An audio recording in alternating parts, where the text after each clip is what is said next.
গতকাল রাতে বিধ্বংসী ঝড়ের জেরে মালদার হরিশ্চন্দ্রপুর থানা এলাকার দৌলতপুর গ্রাম পঞ্চায়েতের বেজপুরা গ্রামে একটি শতবর্ষ প্রাচীন বটগাছ উল্টে পড়ে 4টি বাড়ি এবং একটি মুড়ির মিল ধূলিসাৎ হয়ে গেল। অল্পের জন্য প্রাণে রক্ষা পেলেন ওই বাড়ির বাসিন্দারা।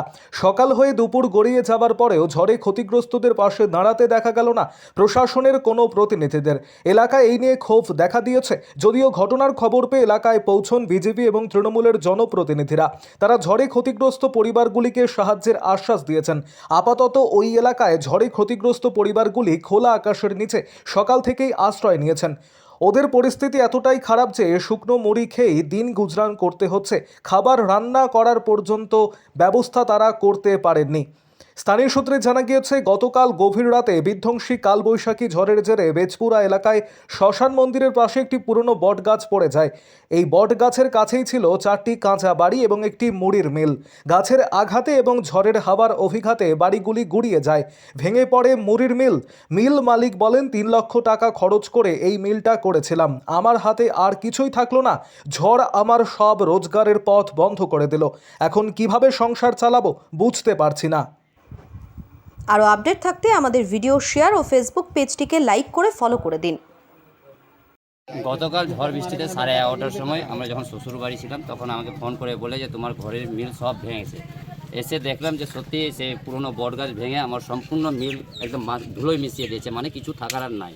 যা যা ছিল আমার মোটামুটি 2.5-3 লক্ষ টাকা আমি ঋণ করেছিলাম, সেটা এখন আর পাওয়া যাবে না। এটাই আমার সরকারের কাছে অনুরোধ থাকলো, যাতে আমার যা কিছু করার সরকারের প্রতি একটু দয়াবান যাতে থাকে। আজকে কে এসেছিল? না, চিরঞ্জিত প্রথমে এসেছিল, চিরঞ্জিতের পর তারপরে উজ্জ্বলদা এসেছিল। উজ্জ্বলদা আসার পর তারপরে সব জায়গায় ফোন করলো, ফোন টোন করা অনেক কিছু হলো। তারপরে উজ্জ্বলদা আপনাকেও ফোন করলো, তারপরে আজকে এই অবস্থায় আছে। হ্যাঁ, কথা শুনতেই ফোন পেয়ে তারা আমাদের পাশে এসছে। আরও ভাই ছিল, কৃষ্ণ ছিল, আমাদের মেম্বার এসছে, ওইও এসছে। এখনও পর্যন্ত আমরা কিছু পাইনি। কাশীনাথ দাস, এটা বেজপুরা গ্রাম। বাতাসে ডাল ভেঙে আমাদের ঘরটায় পড়ে গেছে। যে 4 জন ছিলাম আমরা ঘরের মধ্যে, আমরা পালায় অন্য জায়গায় চলে গেছি ভয়ে। আর আমাদের দাবালগুলো ভেঙে গেছে, ছাদগুলো ফেটে গেছে। আমরা গরিব মানুষ, খেটে খুঁটে বাড়ি করে খুব কষ্ট করে, আমাদের সাহায্য চাই সরকার কাছে, আমাদেরকে কিছু দেওয়া। হ্যাঁ, চিরঞ্জিত এসেছিল, আর কি মেম্বার এসেছিল গ্রামে, পাশে দাঁড়িয়েছে আপনার? হ্যাঁ, কিছু সাহায্য চাইছি আমাদের। ক্ষতি হয়ে গেছে, ওইটার ব্যবস্থা করে দেবো। সোহাগী দাস বেজপুরা।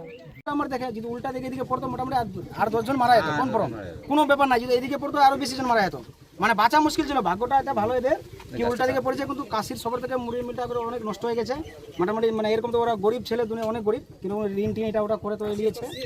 তার জন্য আমি একটাই, তখন আমি আসলাম, তারপর সকালে আমি আবার প্রধানকে ফোন করলাম। প্রধান বললো এরকম ব্যাপার, তুমি দরখাস্ত ব্যবস্থা করো। করার পরে তারপরে আমি খুঁজে দেখছি আর গাছটা পরিষ্কার ব্যবস্থা করো। পাশে কি কেউ দাঁড়িয়েছে এখন পর্যন্ত? হ্যাঁ, তো আমরাই আছি, আমি নিজে আছি, তারপরে উজ্জ্বলদা আছে, ওরা আসলো, ওদেরকে সকালেও জানা গেছে। তারপর আমি আবার এমএলএকে ফোন করেছি, আমাদের মতিপুরদা আছে, ওকে আমি ফোন করলাম সকালে, বুলবুলদাকে ফোন করেছি আমি।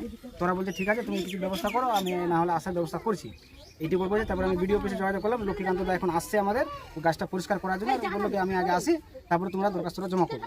আমাদের কথা আছে 10-15 মিনিটের ভিতরে আবার লক্ষ্মীদা চলে আসছে। বলো, আমার নাম কৃষ্ণ দাস, আমার পরিচয় এরকম সমাজসেবক। আমার মা হচ্ছে মেম্বার টিএমসি শিবানী দাস। সকালে আমাকে ফোন করে চিরঞ্জিত, আজকে বেজপুরা প্রচুর ঝড়ে একটা বট গাছ পড়ে 2-1টা বাড়ি শেষ করে দিয়েছে। এটা মোটামুটি 100 বছর পুরনো গাছ, মানে আমাদের তো জন্মের আগে থেকে গাছ দেখে আসছি। তো তারপরে আমি আমার মণ্ডল সভাপতিকে জানাই, তারপরে ছবি টবি দিই। আর বিডিও সাহেব ডেকেছে, যে অ্যাপ্লিকেশন নিয়ে ওখানে ডেকেছে, কিছু আর্থিক সাহায্য আপাতত করবেন। তারপরে আমি এসে সব কিছু দেখালাম, দেখে কথাবার্তা বলে আমি এমপি সাহেবকে এখনই সব ছবি তুলে পাঠালাম এবং ফোনও করলাম। কি কি ক্ষয়ক্ষতি দেখলেন? কি কি দেখলাম একটা আমাদের মুড়ির মিল ছিল, এবং ওরা লোন টোন নিয়ে মুড়ির মিল এতদিন ধরে চালাচ্ছিল। মুড়ির মিল তো টোটালটাই শেষ, ওটা আর মনে হয় না নতুন করে হবে। ওটা কটা বাড়ি ক্ষতিগ্রস্ত হয়েছে? এখানে 3টা বাড়ি ক্ষতিগ্রস্ত হয়েছে, একটা আরও আছে, ওটা অল্প স্বল্প ক্ষতি হয়েছে, ওটা রান্নাঘর। এবং যে 3টা বাড়ি তার মধ্যে একটা এদের, এটা বাড়ির দীপক নামে বাড়িটা। আমি বললাম যে আপাতত প্রশাসন থেকে যা বিডিও অফিস থেকে যা দিচ্ছে দিক, আমি আপার নেতৃত্বকে জানিয়েছি এবং আমাদের এমপি সাহেবকেও জানিয়েছি, এবং আমাদের সরকারের যা সাহায্য হবে আমাদের পক্ষ থেকে যতটা আমরা সব কিছুই করবো। তাদেরকে আশ্বাস দিচ্ছি, তারা একটু ধৈর্য ধরুক। আমাদের উপরে নেতৃত্ব আছে এবং আমাদের এমপি সাহেব আছেন, ব্লক আছে, এদেরকে জানিয়ে যা যা সাহায্য করার হবে। এখানে যেমন পঞ্চায়েত তৃণমূলের আছে এবং এখানে মেম্বার আছে। মেম্বারকে আমি এসে বললাম, মেম্বার বললো যে দাদা আমি সব কিছু অ্যাপ্লিকেশনে করে দিচ্ছি।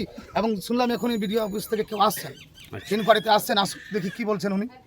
আমার নাম উজ্জ্বল কুমার সিংহ, এই উত্তর মালদা জেলা কমিটির সদস্য।